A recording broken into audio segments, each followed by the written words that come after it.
Praise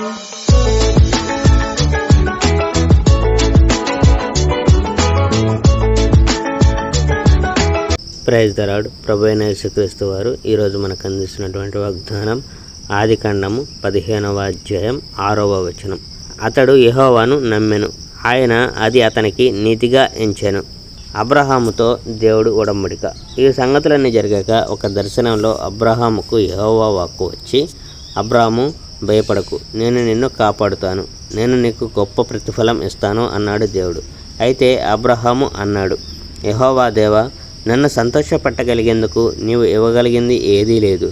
ఎందుచేతనంటే నాకు కుమారుడు లేడు, కనుక నేను చనిపోయిన తర్వాత నా సేవకుడును దమస్కు వాడైన ఎలియాజరు నా ఆస్తి అంతటికి కర్త అవుతాడు.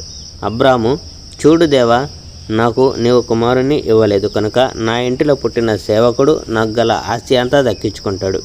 అప్పుడు అబ్రాహాముతో యెహోవా మాట్లాడాడు, నీకు ఉన్న వాటన్నిటిని పొందేవాడు నీ సేవకుడు కాదు, నీకు ఒక కుమారుడు కలుగుతాడు, నీకు కల వాటన్నిటినీ నీ కుమారుడు పొందుతాడు. అంతటా దేవుడు అబ్రహామును గుడారము బయటకు తీసుకొని వెళ్ళి ఇలా చెప్పాడు, ఆకాశం చూడు, అక్కడ ఎన్ని నక్షత్రాలు ఉన్నాయో చూడు, అవి చాలా ఉన్నాయి, నీవు లెక్క పెట్టలేవు. భవిష్యత్తులో నీ కుటుంబం అలాగే ఉంటుంది. అబ్రాము దేవుడిని నమ్మాడు. అబ్రాము యొక్క విశ్వాసాన్ని దేవుడు నీతిగా అంగీకరించాడు. అబ్రాముతో దేవుడు ఇలా అన్నాడు, కల్దీయుల ఊరు అను పట్టణం నుండి నిన్ను బయటకు నడిపించిన యెహోవాను నేనే. ఈ దేశాన్ని నీకు ఇచ్చేందుకు నేను అలా చేశాను. ఈ దేశం నీ సొంతం అవుతుంది.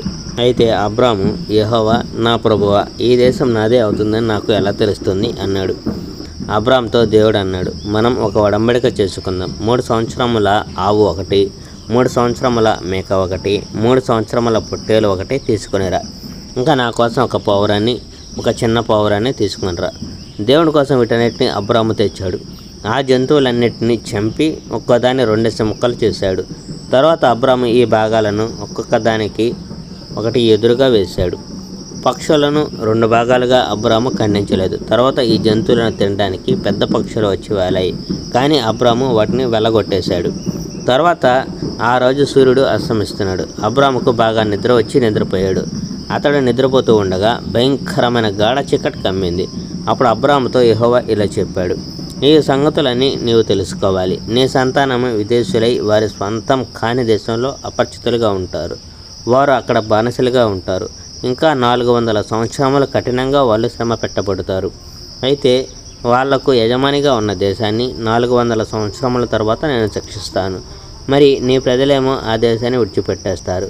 నీ ప్రజలు వెళ్ళిపోయేటప్పుడు విస్తారమైన ఆస్తులను వారితో తీసుకొని పోతారు. నీ మట్టుకు నీవు చాలా వృద్ధాప్యం వరకు జీవిస్తావు. మనశ్శాంతితో నీవు మరణిస్తావు. నీ వంశం వారితో నీవు పాతిపెట్టబడతావు. Praise the Lord. May God bless our India.